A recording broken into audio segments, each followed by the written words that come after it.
Vale, me he figurado. Muy buenas tardes a todos, alumnos, profesores.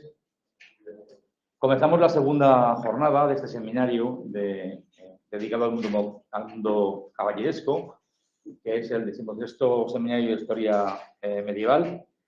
Y hoy la sesión comenzamos hablando de literatura, del mundo caballeresco en el Tirant lo Blanc, que es una de las grandes novelas caballerescas de la historia de la literatura española. Es algo también, otra faceta. Ayer vimos arte, hoy vamos a ver literatura.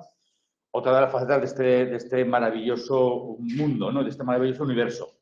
Y para ello nos va a hablar el profesor Josep Antonio Isern, profesor titular de Filología Catalana de la UNED, área perteneciente al Departamento de Filología Clásica, que se licenció en la Universidad de Valencia en 1989, donde posteriormente, en 1994, se doctoró con una tesis dedicada a la edición y estudio del recull d'exemples,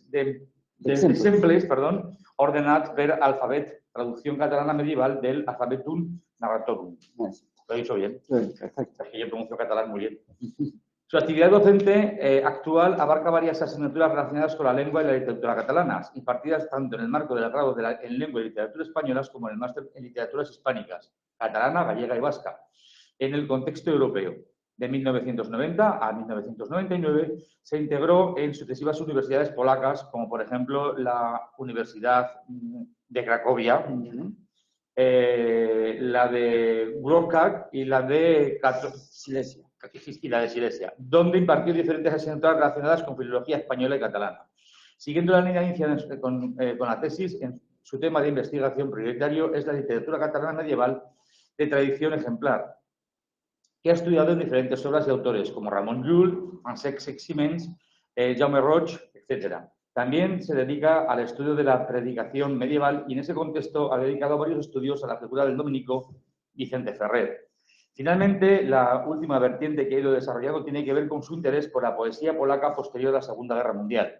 Ha traducido al catalán selecciones representativas de autores como Ewa Lipska, Tadeusz Rozewick, Timoteus Kartovic y Oana, este ya sí que es impronunciable, lleva como 18 consonantes y 2 vocales.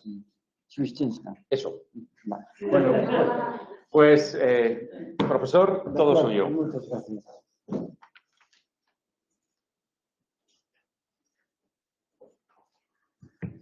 Bueno, pues primero y antes que nada es un placer dar las gracias a quienes me han invitado aquí en el contexto de este seminario tan interesante a hablar sobre el tema en el que me voy a centrar, porque es un placer hablar de estas cosas y es un placer estar en un contexto en el que además uno también va aprendiendo, justamente porque un mismo tema es tratado desde muy diversas perspectivas, y es que la realidad es siempre así de compleja, ¿no? Voy a acercarme a este tema con la secreta intención, que no sé si conseguiré o no, ojalá, de animar a quienes sigan esta conferencia pues, a interesarse por el Tirant lo Blanc y a leerlo, pues porque de por sí, al margen de todo, es una magnífica novela, es una de las grandes aportaciones de la literatura catalana, la literatura medieval europea en general, y es una obra que merece la pena ser leída y ser disfrutada. No voy a entretenerme ahora mucho en lo que son las primeras páginas de la presentación, que además se pueden descargar quienes tengan interés, porque en esas primeras páginas lo único que hay es básicamente unas recomendaciones bibliográficas, teniendo en cuenta que sobre este tema hay miles y miles de páginas, artículos, libros, actas de congresos, etc. Aquí está muy seleccionado. Y a recomendar también algunas ediciones para que se pueda el interesado acercar a la obra. Concretamente aquí tenéis las dos grandes ediciones del texto original catalán que hay, la de Riquer, que es una edición ya clásica y todavía muy útil y muy válida, y la mejor que existe, yo diría que claramente en estos momentos, que es la edición de Hauff, publicada por la editorial Tirant lo Blanc, con un muy buen prólogo y sobre todo con una anotación exhaustiva del texto. En la primera edición se editó con un segundo volumen, que era la traducción castellana del siglo XVI, pero bueno, da igual, existe también como volumen suelto. Tenéis aquí una traducción moderna, que es la del Tirando al Blanco, por ejemplo, en Alianza, con un prólogo de Vargas Llosa, que aunque no sea un medievalista, es un magnífico escritor y un lector muy inteligente y muy válido de esta obra, y con unas páginas muy interesantes y muy inteligentes e inteligibles, y la edición de Tirante al Blanco en castellano, del siglo XVI, que es por la que citaré los textos para facilitar las cosas. No es una traducción fiel del todo, pero su infidelidad es soportable, digamos, ¿no? Entonces, se puede utilizar realmente como...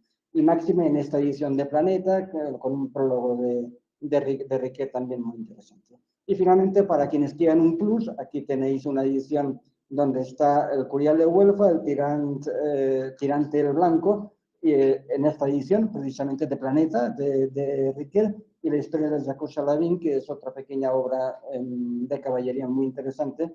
Tenéis ahí 3 en el mismo volumen, en castellano, es francamente recomendable, ¿no?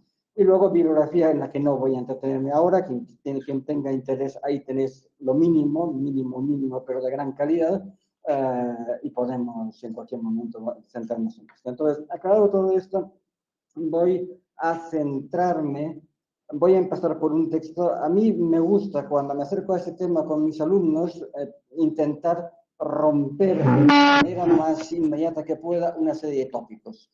Tópicos que no son, por una vez, no son solo derivados de Hollywood y poca cosa más. Son tópicos forjados incluso por la propia cultura medieval, ¿no? Una de ellas es lamentar qué es la imagen, cuál es la imagen que habitualmente el alumno trae de un caballero medieval. Y contra esa imagen, el mejor martillazo que se puede dar es este texto de Alfonso X el Sabio. Tenéis ahí la referencia, lo voy a leer yo aquí, pero lo podéis seguir en pantalla, del título 21 de la partida segunda, en la que define lo que es un caballero. Y lo define en estos términos. Ya el otro día se dio la alusión al término al que el caballero es el mejor entre 1000, básicamente porque efectivamente se juega con la falsa etimología isidoriana del miles, 1000, etcétera, ¿no? Bien, 1000 es el más honrado cuento, la más honrada cifra que puede existir. Y por esta razón escogían antiguamente de 1000 homes uno para hacerle caballero, de 1000 homes uno para hacerle caballero. Y acto seguido indica cuáles son las 3 grandes cosas, los 3 grandes rasgos que debe tener un buen caballero. Dice, la primera es que fuesen ladradores para sufrir de gran lachería los trabajos que en las guerras y en las lides de s'acaecieran. Es decir, tienen que ser capaces de soportar el sufrimiento de una batalla, de una guerra, todos los trabajos, todas las heridas, etcétera, etcétera, ¿no? Que fueran, es el segundo rasgo, usados a ferir, es decir, que tuvieran la costumbre de herir. Y explica, porque sopiesen mejor y más aína matar y vencer a sus enemigos. Como veis, por otra parte, el lenguaje es muy claro, las cosas se dicen con absoluta claridad. Porque sopiesen mejor y más aína matar y vencer a sus enemigos, y no cansasen ligeramente, que no se cansaran con facilidad, rápidamente, ligeramente, haciéndolo. Y la tercera es que fuesen crueles. Fijaos también la propiedad del uso de las palabras, crueles para no haber piedad de robar a los enemigos, ni de ferir, ni de matar, ni en otros sí, que no desmayasen a Ina por golpe que ellos recibiesen o que diesen a otros. Y entonces, claro, como consecuencia de todo esto, eligen a una serie de... Ese es el perfil de lo que hay que buscar. Y entonces, acto seguido, lo que eligen son personas que sufren gran lachería, como por ejemplo, dice, los venadores de monte, los cazadores, que son hombres que sufren gran lachería, que tienen que soportar a muchas cosas. O los carpinteros y ferreros, porque usan de ferir y son fuertes de manos. Y otros sí los carniceros, y aquí dice algo que es un poco espeluznante, pero bueno, es así. Por razón que usan matar las cosas vivas, acostumbran a matar las cosas vivas, y esparcer la sangre de ellas. Y aún cataban otra cosa en escogiéndoles, y esto es importante, que fueran bien faccionados de miembros, gente fuerte, y ligeros, rápidos. De esta manera de escoger usaban los antiguos muy gran tiempo. Pero ¿qué pasa? Que se dan cuenta que muchas vegadas estos atales, no habiendo vergüenza, y esto es clave, olvidaban todas estas cosas sobredichas y en lugar de vencer a sus enemigos, vencíanse ellos. Se vencían, se daban por vencidos, se rendían. Y entonces, evidentemente, no servían para ese trabajo. Y por eso insistieron mucho en que el buen caballero debe tener vergüenza. La vergüenza es un término clave y dicen los sabidores de estas cosas que catasen homes que para esto todavía es naturalmente en sí vergüenza. Y cita a un sabio, un tal Vegesio, os podéis imaginar, es la manera medieval de referirse en este caso a un autor clásico, ¿no? Que faló de la orden de caballería, que la vergüenza veda, impide al caballero que non fuya de la batalla. Por ende, ella le face ser vencedor, gracias a la vergüenza. Que muchos tuvieron que era mejor el hombre flaco, flaco es débil, el sufridor capaz de sufrir que el fuerte y ligero para forir, que el fuerte y el que era huía con facilidad. Y por eso empezaron a elegir gente de buen linaje, porque se sobreentiende que el buen linaje es como una garantía. Uno no va a ensuciar su linaje con una falta de vergüenza. ¿De acuerdo? Hay aquí una imagen técnica, puramente técnica y legislativa, una definición eminentemente técnica de lo que es un caballero, sin más. Y me atrevería a decir que casi nada de esto, en principio, es imaginado con tanta claridad y tanta contundencia por parte de la mayoría de los que por primera vez se acercan al tema de la caballería o leen una novela de estas.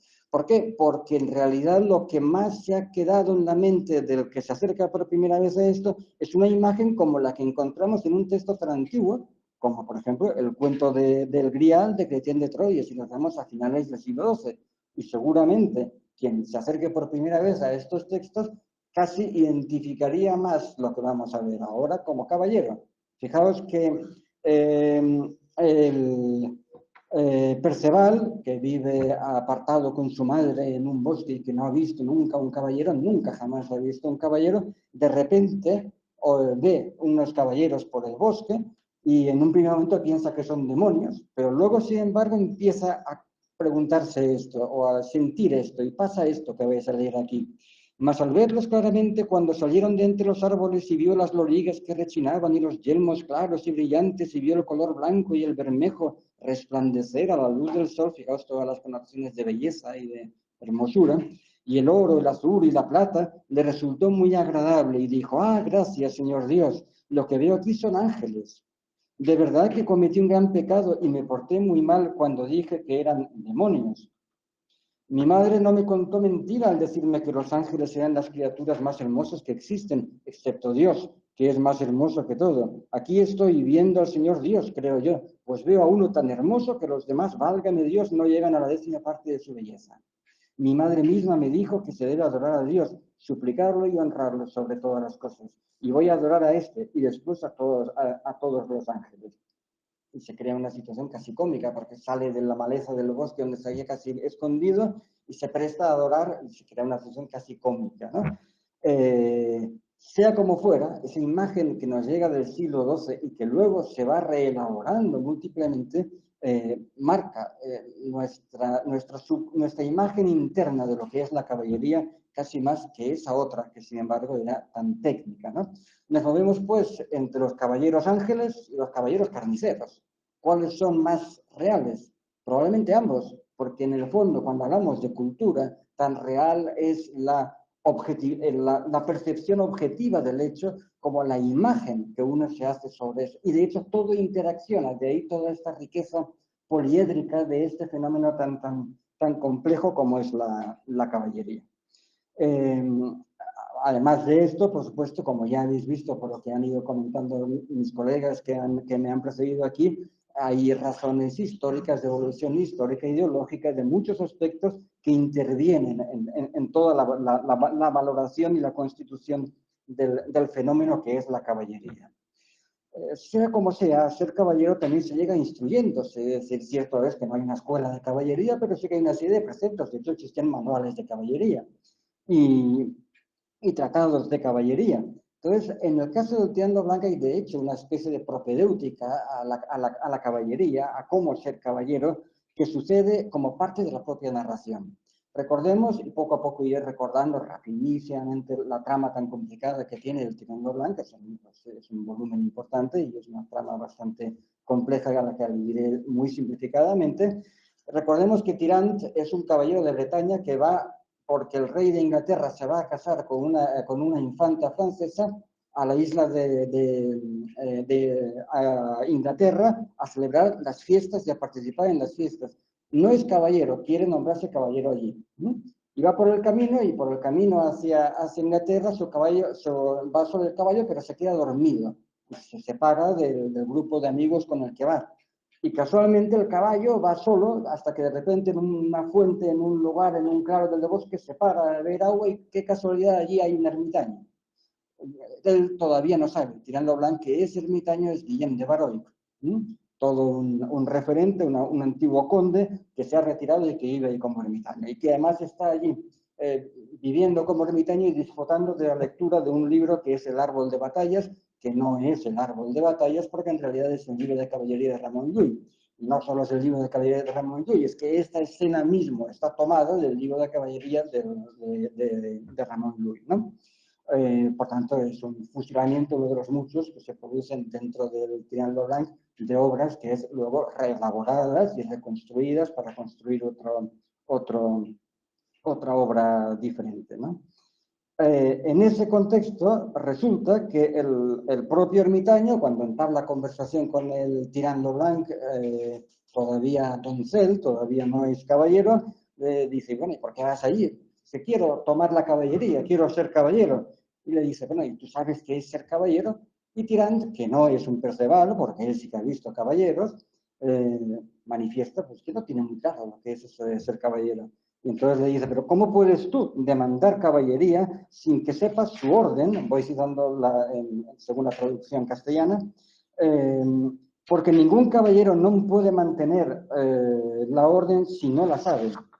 Y todo lo que a ella pertenece. Y ningún caballero, si no sabe la orden de caballería, no es caballero. Que desordenado caballero es quien hace a otro caballero y no le sabe mostrar las costumbres que a caballero pertenecen.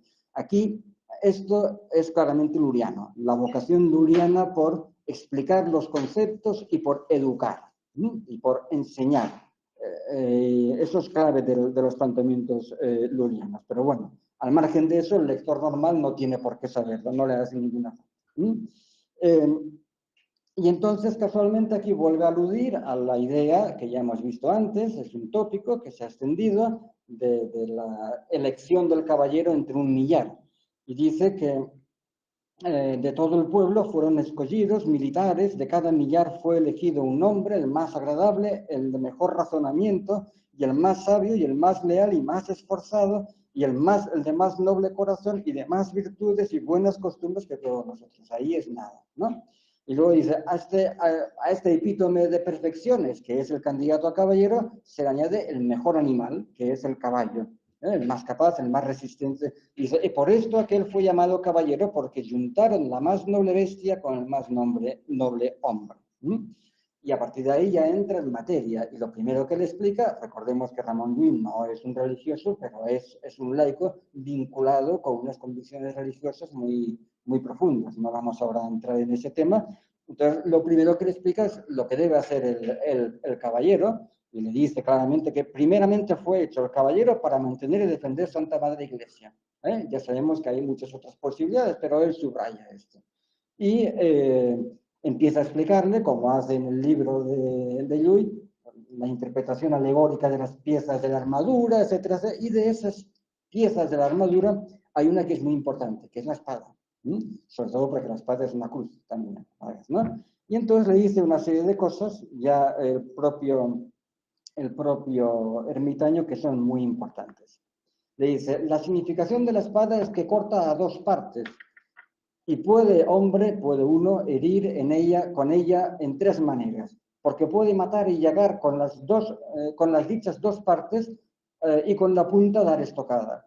Y por esto la espada es la más noble arma que el caballero puede traer y de mayor dignidad. Y por esta razón el caballero ha de servir en tres maneras. La primera, defendiendo la iglesia, matando y haciendo daño a todos los que mal la quisieran hacer. De nuevo, el lenguaje es clarísimo y muy contundente. Y así como la punta de la espada abre todo lo que alcanza, así el buen caballero debe abrir y foradar a todos aquellos que fueren o vinieren contra la cristiandad y contra la iglesia. Pelos en la lengua ninguno. no habiendo piedad ni misericordia alguna, antes con la espada debe herir a todas partes. Las correas de la espada, y esto recuerda el otro día hablábamos, la concepción más o menos próxima a un monje de ciertas concepciones de la caballería, no de toda, significan como el caballero se ciñe las cestas por medio del cuerpo, así ha de ser ceñido de castidad, que es el mismo sentido, el recordatorio de la castidad que tenía el símbolo en los religiosos también, ¿de acuerdo? El pomo de la espada significa el mundo, y por eso el caballero es obligado a defender la república. La cruz de la espada significa la vera cruz, en la cual nuestro Redentor quiso tomar muerte de pasión por redimir natura humana. Así debe hacer cada un buen caballero, que debe tomar muerte por restauración y conservación de todos los usos dichos, y por si esto muere, sea cierto que su ánima irá a paraíso. ¿De acuerdo? Hay una serie de detalles más que redondean este cursillo de caballería express, y con ese cursillo asumido, Tirán va a Inglaterra, pasa allí un tiempo bastante largo participando en las fiestas, se ha comprometido con el ermitaño a contarle lo que haya vivido allí cuando vuelva. Cosa que pasa en el siguiente capítulo. En el siguiente capítulo se reencuentra a la vuelta con el ermitaño y asistimos a una especie de flashback donde el propio Tirán, por una parte, y algún acompañante suyo explican al ermitaño que todo ha ido muy bien, que las enseñanzas no han caído en saco roto, que ha sido convertido, ha tomado la caballería, y no solo eso, es que lleva hasta un certificado del rey, donde se declara que ha sido un magnífico caballero, que ha vencido en un montón de torneos y que es un auténtico espejo de caballería, por así decirlo. Ahorro hay muchas descripciones que tendrían que ver y se ligarían inmediatamente con lo que vimos ayer en la última conferencia, es decir, si no recuerdo mal, en la última, todas las festividades, todas las ceremonias que se hacen, donde hay incluso momentos claramente teatrales, incluso con acciones teatrales y toda la teatralidad que acompaña a muchas acciones. Tirando a Blanca, si por un lado ha tenido un cursillo express de teoría caballeresca, allí ha tenido un curso muy extenso, casi todo un año de fiesta de práctica caballeresca, donde además el torneo ha jugado un papel muy importante, forma al caballero, le abre las puertas de un mundo que en principio les es desconocido y que es muy complejo, porque ya no es solo el hecho de que el torneo, incluso por deporte, de manera lúdica puede implicar la muerte del caballero, que eso no siempre es así, pero muchas veces es así. Hay torneos que se paran a la primera sangre, hay otros que no, hay otros que se llega hasta el final, que son a toda ultranza, depende, pero el hecho del torneo va precedido y seguido de una teatralidad muy bien estipulada, que incluye una serie de subgéneros como el cartel de batalla, la entrada la declaración de las normas que se deben seguir, etcétera, etcétera, y todo eso hay que aprenderlo. Y todo eso lo van aprendiendo a través de la práctica. Por eso se puede decir que bueno, y otro papel importante también, antes que se me olvide del torneo, domesticar al caballero y redirigir de una manera lúdica, aunque sea sangrante a veces, su violencia, sobre todo en tiempos de paz. Pero claro, si el caballero se está educando para matar y no hay una guerra en marcha, pues una manera de dar salida a esa violencia innata es justamente el mundo del torneo.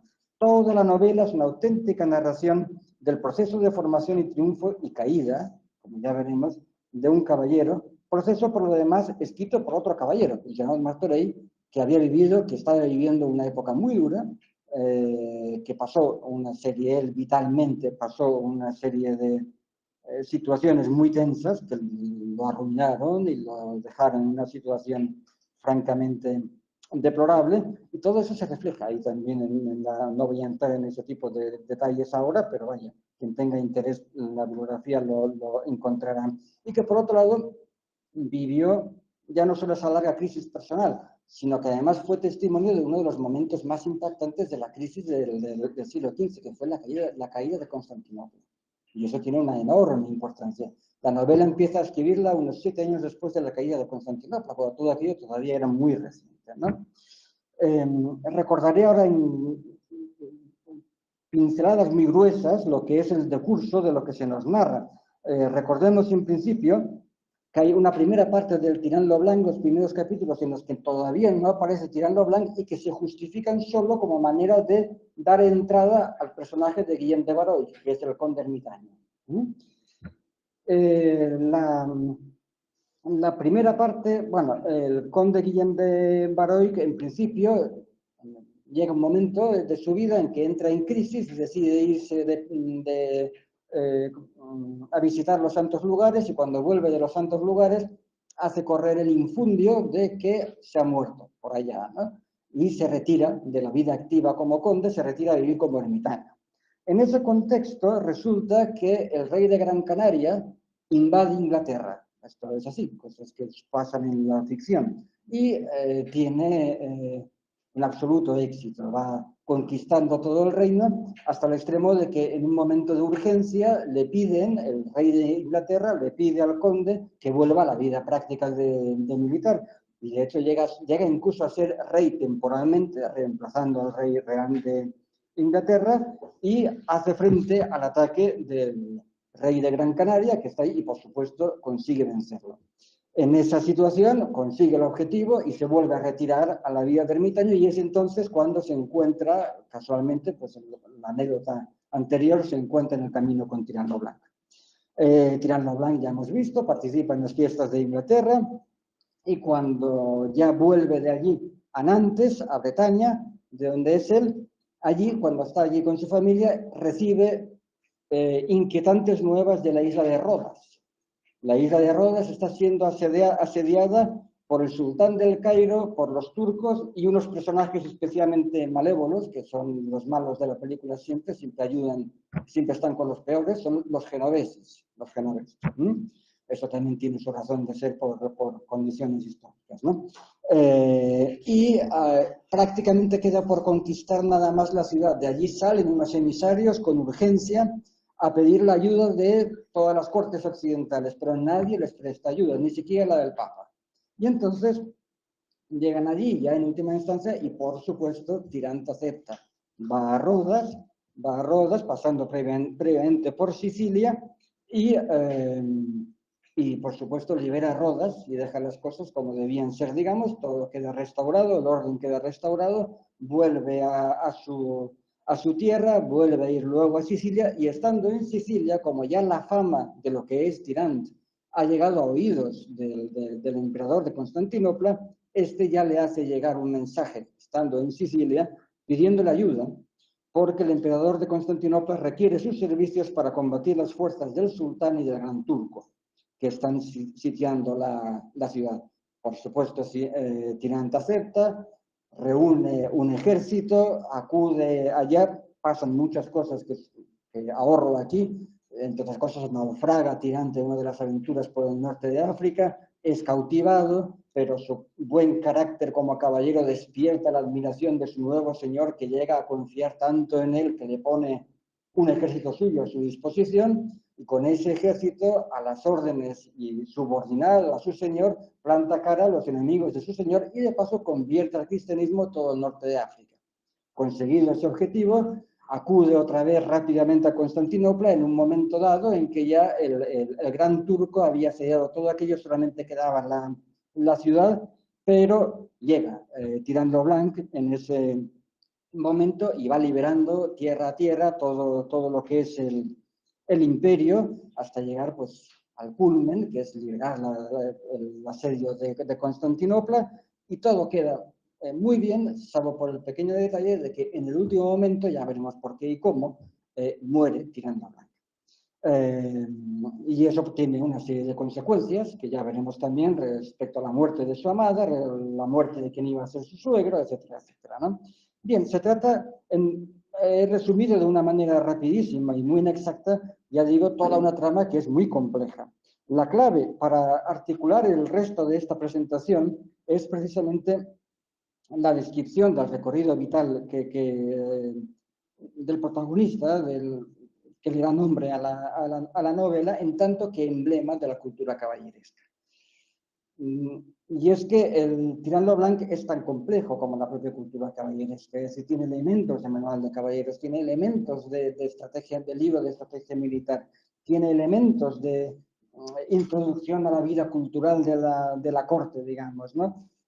La vida del caballero, a fin de cuentas, no se reduce solo a lo militar, sino también incluye, por ejemplo, todo el mundo de lo amoroso, que es importantísimo. Y por eso me voy a centrar en estos dos aspectos, dejando de lado muchos otros que serían importantes, lo militar y lo amoroso, como, digamos, emblemas de lo que representa la novela de Tirant lo Blanc en el contexto de la cultura caballeresca. Si antes hemos hablado del proceso de aprendizaje a ser caballero por el lado más militar, en esta parte precisamente quiero destacar una serie de puntos, de momentos que creo que tienen interés respecto a lo que es el aprendizaje militar. Una de las primeras escenas, por ejemplo, y aquí todavía no aparece Tirant, voy a aludir a dos escenas todavía de la parte inglesa, protagonizadas por Guillem de Valois, que quizás también pueden impactar, sobre todo la primera, por lo cruda que puede ser, pero que subrayan o ponen en evidencia precisamente esta necesidad de aprendizaje, ¿no? Por ejemplo, el conde de Valois, cuando está actuando como rey, por así decirlo, y de hecho en sustitución del rey, hay un momento dado en que está luchando contra el rey de Canarias, y hay un momento en que consiguen cautivar a un moro, y el rey, el conde, entonces, considera que es importante coger a su hijo y adiestrarlo como caballero. Entonces a su hijo, que es un niño, le hace matar a un prisionero moro, para que aprenda a manejar la espada y para que aprenda a enfrentarse a esa realidad.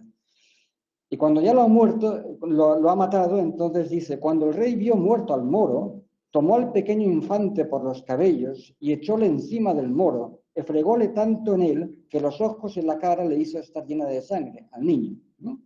E hízole meter las manos en las llagas y así le ensangrentó todo en la sangre del moro, de la víctima, ¿no? Gracias a este procedimiento tan expeditivo, se afirma luego, este muchacho fue muy valiente, caballero y virtuoso de su persona. El resultado de esta barbaridad, desde nuestro punto de vista, de matar a alguien y luego ensuciarlo con la sangre de la víctima, es algo que parece ser que incluso se hace con, por ejemplo, perros de caza, ¿no? Cuando han matado a un animal, meterle el hocico y que se habitúe a, bueno, pues algo parecido.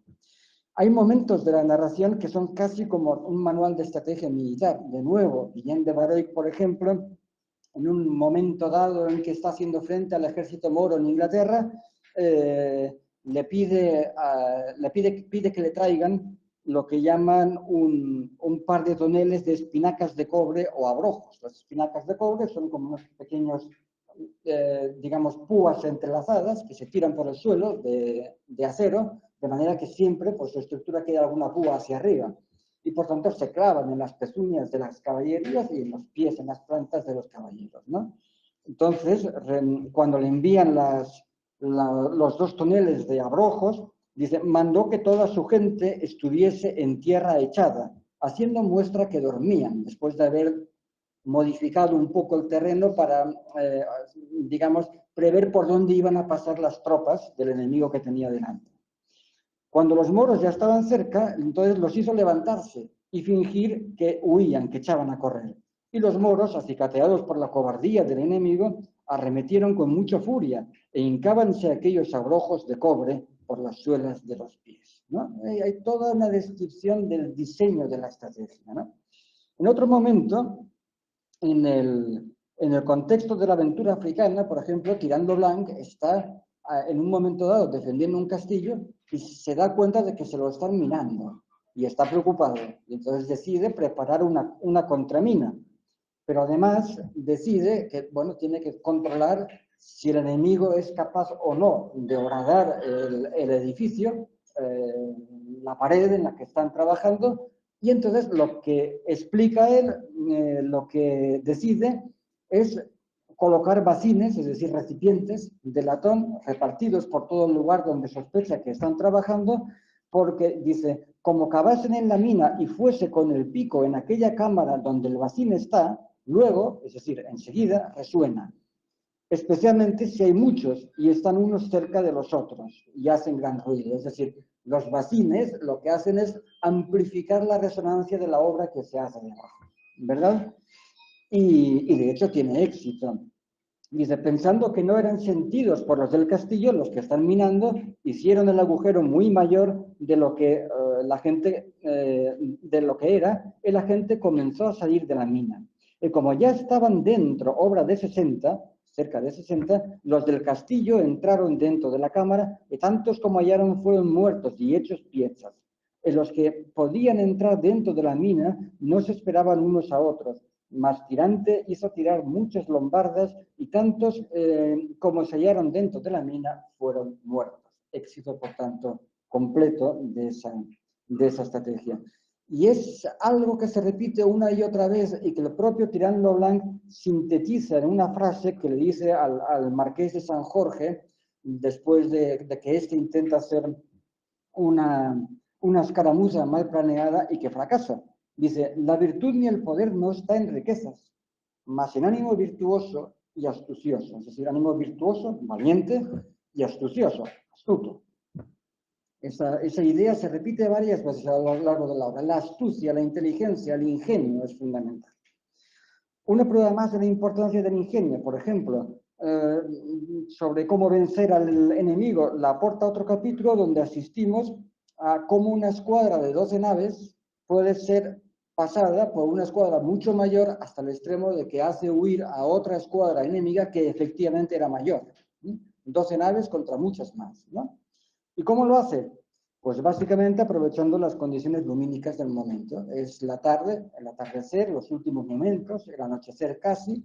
Entonces lo que hace es ir sacando las 12 naves naos que realmente tienen de guerra, bien armadas, bien preparadas, poco a poco van saliendo, de manera que cuando ya sale la última ya se ha puesto el sol y entonces ya van saliendo detrás todo tipo de barcas, barcazas, barcos de pesca, de lo que sea, con un mástil grande y una luminaria arriba, con lo cual fingen, con la falta de luz, que hay un montón de naves más, ¿no? Y los turcos, que ven aquello, dice, como los turcos vieron tantas lumbres, pensaron que todas fuesen naos gruesas, y dijeron entre sí, nosotros somos ciertos que la armada de maestre de Rodas es venida aquí, y la del rey de Sicilia, y ellos, que tienen muchas, habrán enviado a Venecia, y sabiendo nuevas de nosotros, han hecho esta gran armada, y vienen a nos prender. Acordaron, por tanto, de huir y de tornarse hacia Turquía, que más vale escapar las vidas, salvar las vidas, que esperar batalla de 74 naos, que son 74 naves y eran realmente 12, ¿no? Por tanto, el engaño de nuevo ha funcionado. Precisamente también del ámbito marítimo procede una treta que se ha hecho muy famosa, que llamó la atención de algunos estudiosos, por ejemplo, de Damaso Alonso, y que tiene también su interés, es también en clave marítima. Hay un momento dado en que quieren volar o quemar una nao, la nao capitana, además del enemigo. ¿Cómo lo hacen? Entonces se describe milimétricamente cuál es la manera de hacerlo. Se describe como un marinero, que es el que ha tenido la idea, no es Tirán. El marinero se lo propone a Tirán, Tirán se da cuenta de que es una buena idea y le anima a hacerlo, ¿no? Un marinero se acerca, hinca un madero en la orilla del mar y con una cuerda muy larga se acerca navegando a la nao capitana de noche. Cuando está cerca se tira al mar y buceando va con la cuerda que ha empapado en grasa para que pueda girar bien y mantenerse bien bajo el agua, la ata a un timón, a un punto concreto del timón de la nao capitana, se indica cuál es el punto exacto y la saca, la vuelve a la orilla, al madero que había plantado. Y el otro extremo lo ata a una barcaza que llena de material incendiario. Y estirando de la cuerda, la barcaza va acercándose al barco que querían quemar. En un momento dado, el material incendiario arde y la barcaza va acercándose y no puede huir aquella porque está, de hecho, acercándose por una cuerda que pasa por el timón, ¿no? Entonces, los de la nao no pensaron en otra cosa, dice el autor, cuando la vieron encendida, sino de huir de los barcos, de huir con los barcos. Otros se echaban en la mar para ir nadando a las otras naves, mas por bien que quisieran librarse, no pudieron excusar que muchos no muriesen quemados por no tener tiempo para poder salir, y otros muchos que el fuego los tomó durmiendo. De nuevo, una estratagema, ¿verdad? La violencia que suele marcar la vida del caballero, sin embargo, no siempre es de tipo bélico. El caballero también participa en combates singulares derivados de los más diversos motivos, incluso en el contexto de una batalla. Entre ellos se dan algunos también de carácter meramente lúdico, lo que no necesariamente excluye la crueldad, destinados al lucimiento personal, a la exhibición de virtudes caballerescas. No quiero extenderme con la narración de combates singulares, por no pecar de ser prolijo, que en la novela se describen con todo lujo de detalles. Se describen las armaduras que llevan, se describen los golpes que dan, para qué sirve cada golpe, cómo se dan. Se ve claramente que quien escribe eso es un caballero que efectivamente se ha enfrentado, es un caballero que además tiene experiencia bélica y que además ha actuado como caballero en situaciones violentas, y sabe pues para qué sirven esos diferentes golpes y cómo se cortan las cuerdas que sirven para sujetar las piezas de las armaduras, etcétera, etcétera, ¿no? Y a la vez sabe que algunos de sus posibles lectores entienden eso perfectamente, ¿no? Y de ahí ese detalle en describir muy bien ese tipo de acciones. Incluso hay una valoración que hace uno de los personajes que habla de las hazañas de Tirante, cuando se las está contando al ermitaño, y le dice un detalle técnico muy interesante. Dice: Tirante ha habido grandes venturas, porque es muy diestro en las armas y más tiene ingenio que fuerza. De nuevo, la idea del ingenio. Y la mayor virtud que tiene es que le dura mucho el aliento, una percepción física. Le dura mucho el aliento, que si combate desde la mañana hasta la noche y está siempre armado, jamás se pierde por falta de aliento. Y el receptor de ese mensaje, el interlocutor, que había sido caballero, aunque Tirán no lo sepa, el ermitaño, dice: efectivamente, esa es la principal virtud que el caballero que ha de hacer armas puede tener. Es de nuevo una percepción física, un elemento, una nota más de ese realismo que se ha visto como una de las características estilísticas del tirante, ¿no? Un realismo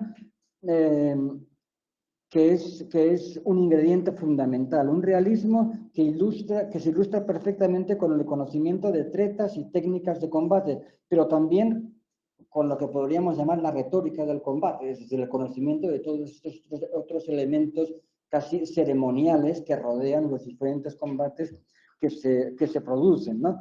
Desde el dirigir cartas de desafío hasta el determinar cómo funciona un combate, los carteles de desafío, en fin, todo ese tipo de cosas. Y eso se debió de percibir desde un primer momento, porque de hecho, si os fijáis en la famosa valoración que hace el cura en el Quijote, hablando del tirante, dice esto. Fijaos lo que dice: válame Dios, dijo el cura, lo dice el cura, no Cervantes, dijo el cura dando una gran voz, que aquí está Tirante el Blanco, dádmele acá, compadre. Recordad que la situación es cuando el cura está expurgando la librería y decidiendo qué libro salva y qué libro quema y qué libro mantiene, ¿no? Dádmele acá, compadre, que hago cuenta que he hallado en él un tesoro de contento y una mina de pasatiempos. Aquí está don Quirieleisón de Montalbán, valeroso caballero, y su hermano Tomás de Montalbán, y el caballero Fonseca, con la batalla que el valiente de Tirante hizo con el alano, y las agudezas de la doncella placer de mi vida, con los amores y embustes de la viuda reposada, y la señora emperatriz, enamorada de Hipólito, su escudero. Dígoos verdad, señor compadre, que por su estilo es este el mejor libro del mundo. Aquí comen los caballeros, y duermen, y mueren en sus camas, y hacen testamento antes de su muerte con estas cosas de que todos los demás libros de este género carecen. ¿Verdad? De nuevo, es esa valoración de un cierto tipo de realismo, ¿no? Ese tratamiento no fantasioso de la realidad es lo que tradicionalmente ha servido para oponer, de hecho, siguiendo una distinción famosa de Martí de Riquer, lo que es la novela caballeresca y el libro de caballerías, ¿no? Derivado de la literatura artúrica, que es el género que precisamente es parodiado radicalmente en la obra, en la gran novela de Cervantes. Las novelas de caballerías pretenden una cierta verosimilitud, evoca personajes reales o próximos y se sitúan en contextos más o menos reconocibles para sus lectores, mientras que los libros de caballerías juegan con lo maravilloso y lo legendario y se sitúan en espacios y tiempos muy lejanos. Es toda la corriente artúrica. Y sin embargo, los comportamientos que en el Tirant lo Blanc y en otras obras semejantes, el Curial, el Jean de Saintré de Antoine de la Salle, y más literarios, esos comportamientos que nos pueden parecer muy literarios, por más literarios que puedan parecer al lector actual, por su altísimo grado de espectacularidad, si queréis, no dejan de ser también verosímiles, porque en la vida de muchos caballeros reales existía una marcada voluntad de emulación de modelos eminentemente literarios. Es decir, el caballero real imita al caballero literario y el caballero literario, cogiendo modelos reales, incrementa y subraya todavía más ciertos elementos literarios. En el caso de esas novelas de caballería, de una manera realista, verosímil, si se quiere, no recurriendo a esos elementos fantasiosos, ¿verdad?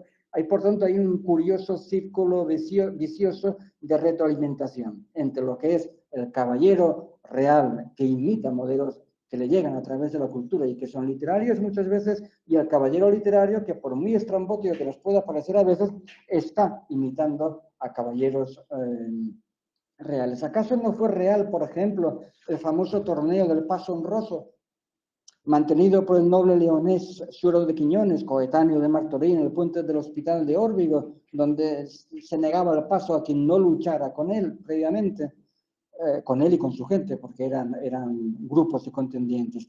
Y sin embargo, parece literatura, y no por casualidad. Simplemente los caballeros reales viven, como ha descrito muchas veces Martí de Riquer, de manera novelesca, porque sus referentes culturales ya hablan de una caballería mitificada, de una moral y de unas costumbres que son marca de clase y que hacen de la exacerbación mitomaníaca una seña de identidad. Lo militar y los combates singulares, las batallas en campo abierto, etcétera, etcétera, es solo una vertiente, un aspecto de la cultura caballeresca. Otro elemento clave de esa cultura, y ya digo que yo aquí me centro en dos, pero habría muchos más, es el amor cortés.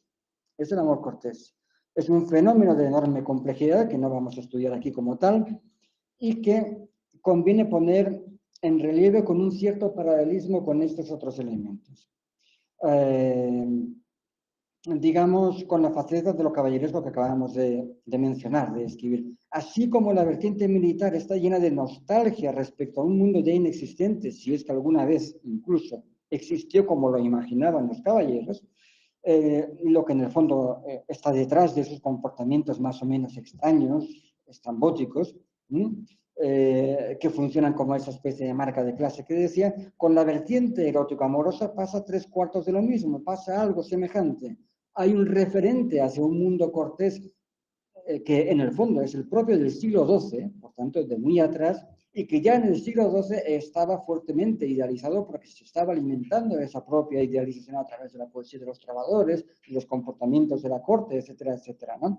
El amor cortés, el fin amors o la fin amors, ¿no?, se desarrolla esencialmente en el siglo XII, pero su influencia, con muchas variaciones, es avasalladora.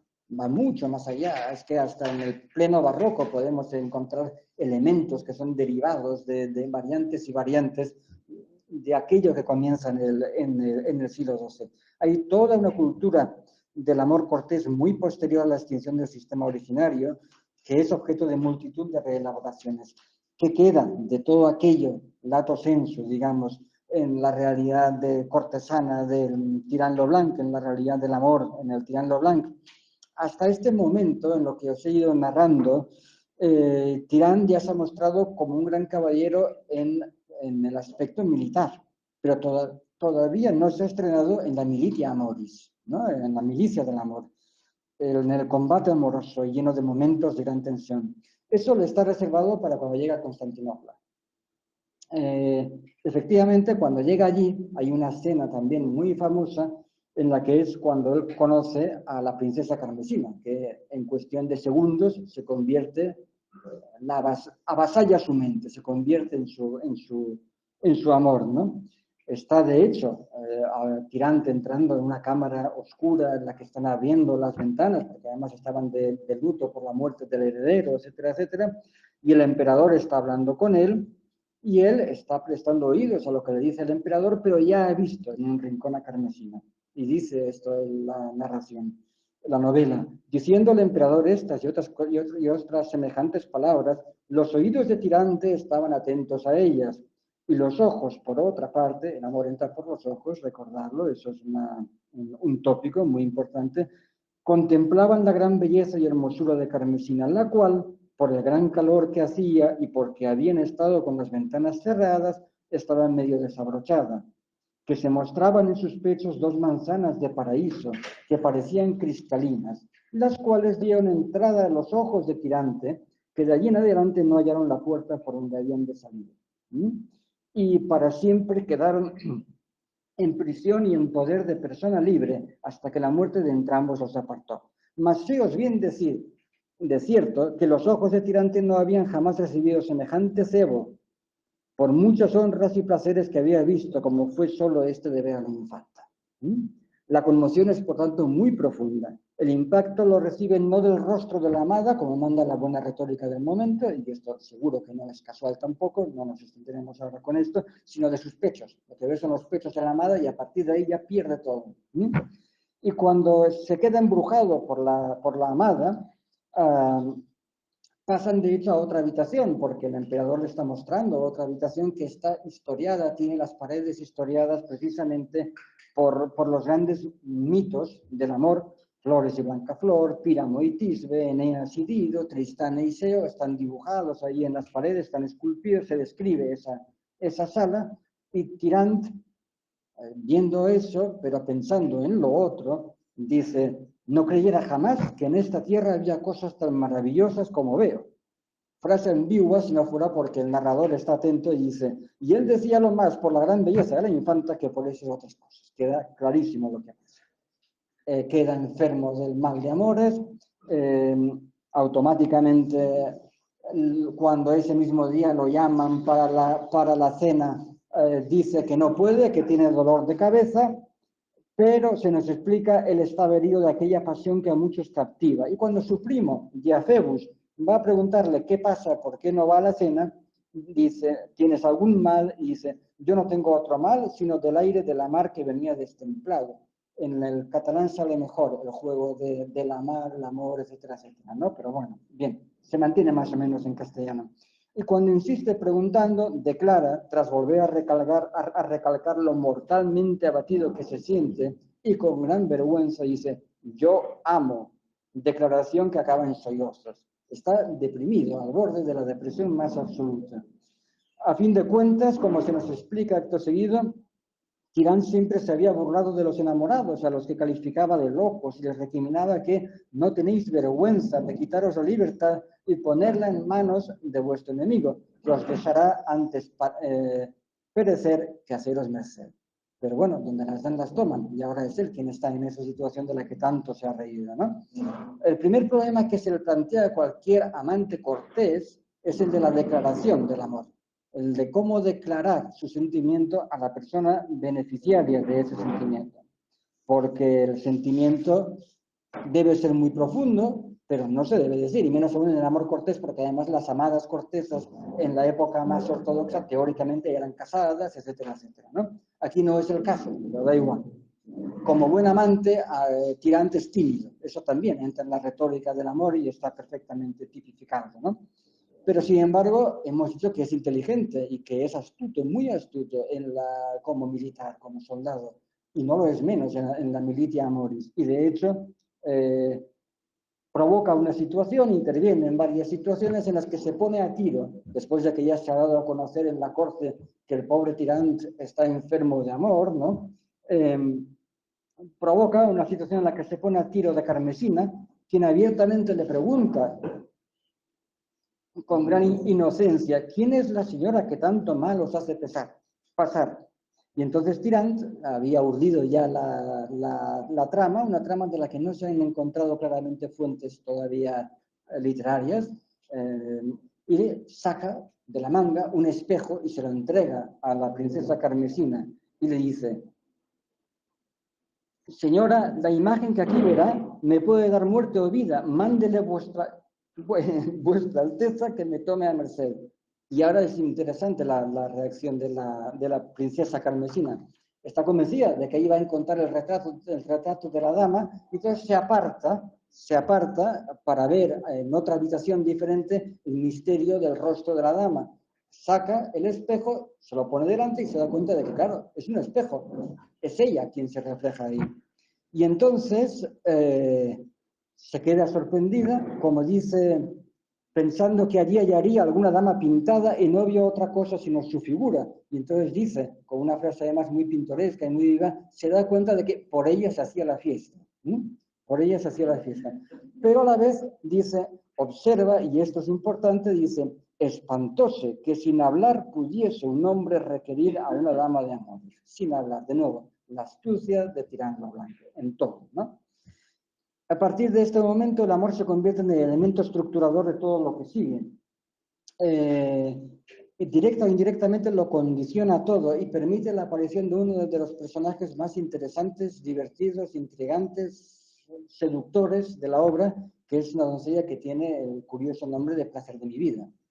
Es una doncella joven, la princesa tendrá 15 años o 14 años, ella es la dama de compañía de la princesa, de la misma edad, y que actúa en todo momento como lo que Rafael Beltrán ha denominado como una especie de Celestina o trotaconventos, pero primero, joven, y segundo, gratis. Es decir, no cobra por los servicios que va a prestar, simplemente es un auténtico adalid, una defensora a ultranza del goce amoroso, ¿no? Del goce por el propio goce, un goce gratuito por mero amor al goce e incluso al goce de ver gozar, ¿no? Porque también hay un cierto voyeurismo, etcétera, etcétera. Ahora veremos alguna. Es uno de los momentos más emblemáticos de la acción de este personaje, que a partir de ahí entra en múltiples conflictos con varios personajes, particularmente con Tirant por su exceso de timidez. Placer de mi vida propone a Tirant abiertamente aprovechar el baño que tomará al día siguiente la princesa Carmesina y le dice: y si vos queréis, yo lo haré de tal manera que en la noche os meteré en su cama. Se lo dice también muy claramente.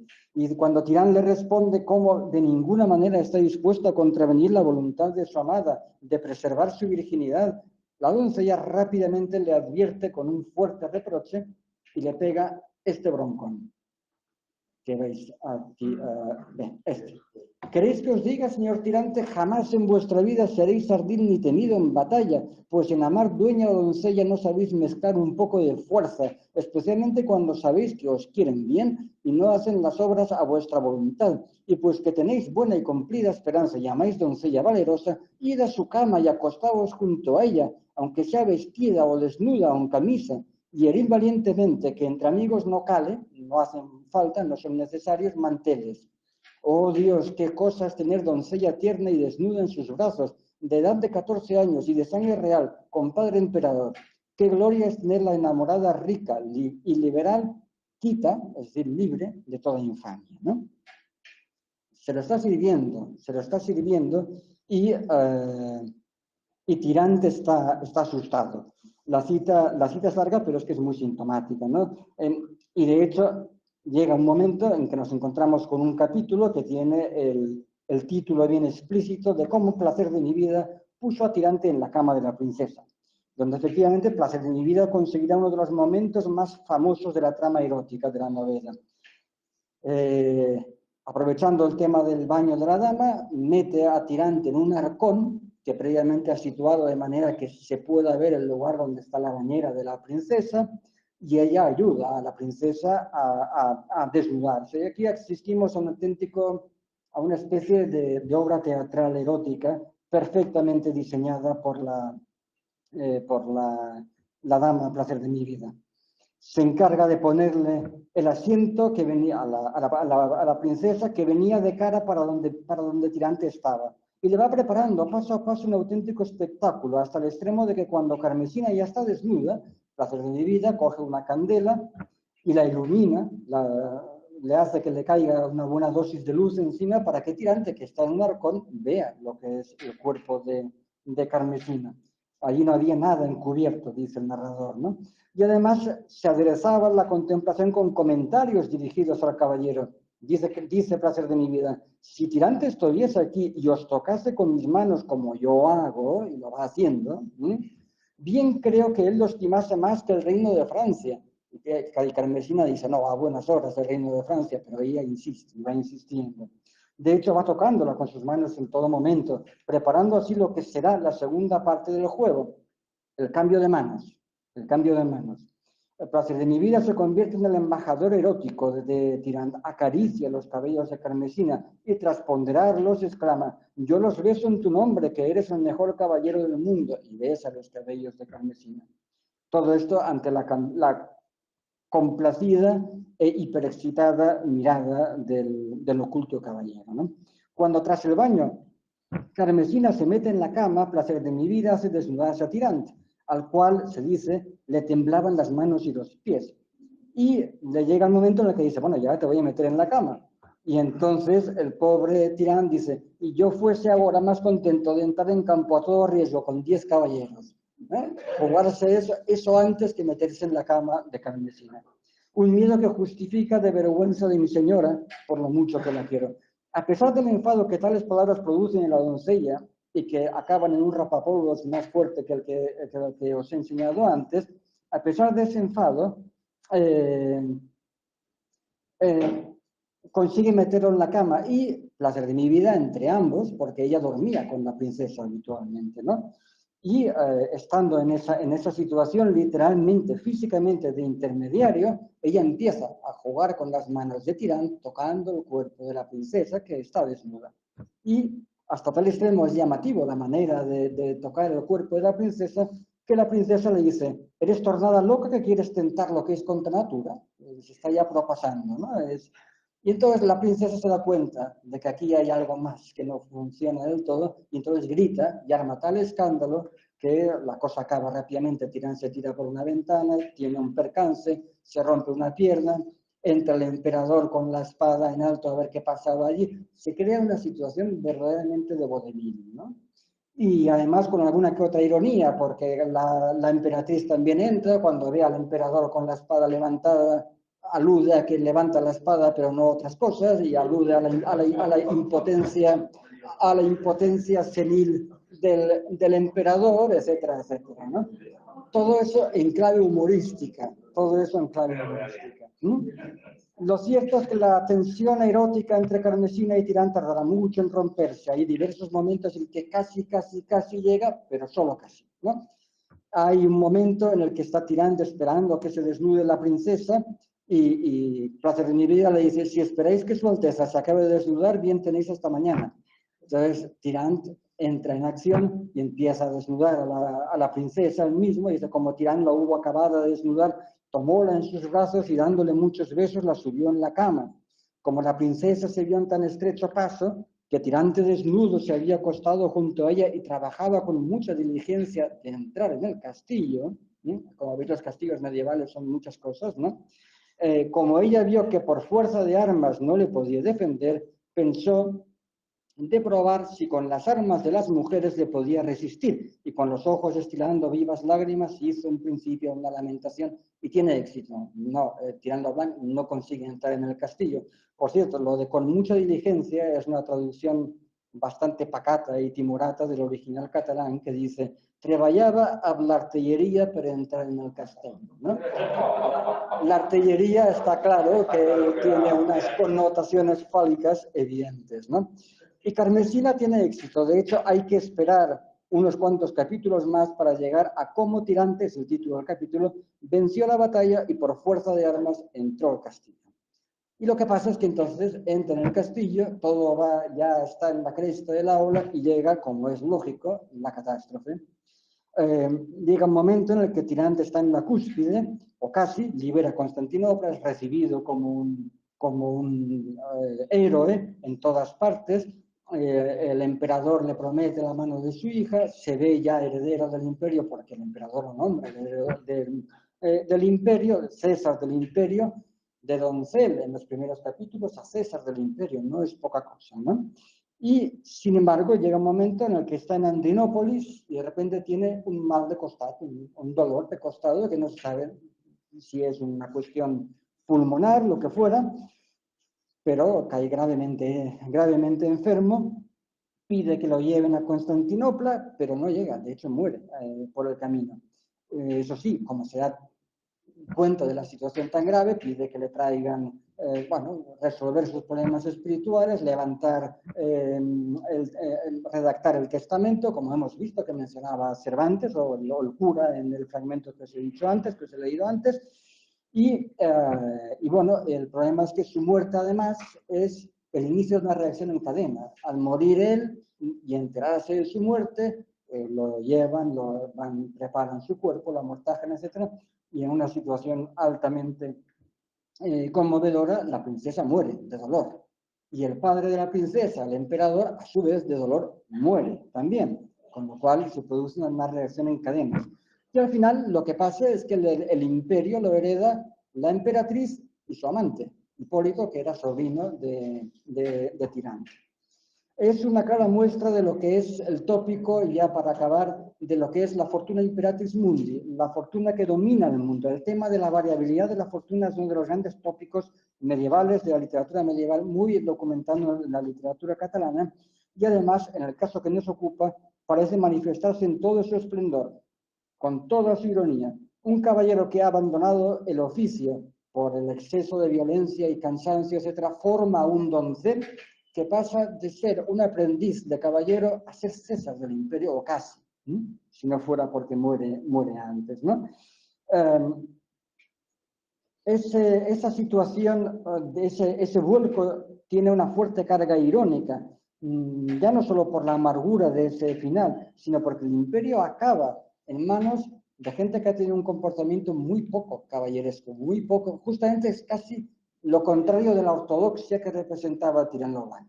Tirano Blanc ha pasado por toda una serie de esfuerzos y de sufrimientos para conseguir ser el mejor caballero y recibir el premio final, ¿no? Quien se lo lleva es un personaje, Hipólito, que pasa, incluso algún especialista o algún estudioso lo ha calificado de gigoló, ¿no? Es decir, sin ningún problema se establece una relación con la emperatriz, una relación absolutamente ilegítima, no hay ningún problema, conquista el castillo sin ningún problema, etcétera, etcétera, ¿no?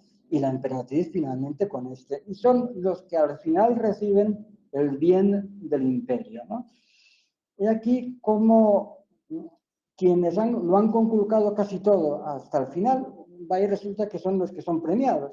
Y ahí es una muestra, en cierto modo, el Tirano Blanc expresa justamente desde esa perspectiva el desencanto, la decepción. Su autor era también un caballero derrotado vitalmente, que había sabido utilizar su capacidad literaria a través de una novela en la que había dado expresión a un montón de cosas relacionadas con la política del momento, con su visión del mundo.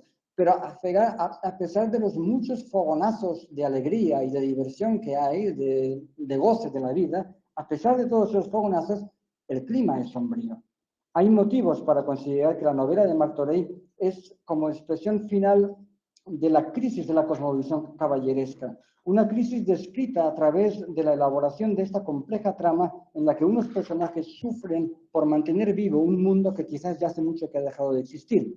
Y se trata, en cierto modo, de una tragicomedia que constata la misma crisis que se ve en el Quijote, solo que en la novela cervantina el tono es mucho más satírico, puesto que su protagonista ni siquiera es un caballero real, porque no ha sido nombrado por un caballero real. Su protagonista es un caballero ficticio, en el sentido de que no ha sido nombrado caballero y de que está mal de la cabeza. Es un personaje que vive su propia alucinación, un mundo diferente del que es o consideramos como mundo real. Lo cierto es que ambas grandes novelas aprovechan una dislocación esencial, la desconexión entre la realidad y la ensoñación caballeresca, entre el modelo propuesto y lo que de verdad funciona. La diferencia está en el grado, pero claro, es que entre la obra catalana y la novela cervantina hay que situar toda la eclosión y desarrollo de los libros de caballerías, tan fecundos a los que se refiere precisamente el cura de Don Quijote. Por otro lado, el mundo ha cambiado y la crítica que encontramos en Don Quijote es, sin duda alguna, mucho más feroz y contundente en su realización literaria. Gracias por vuestra atención.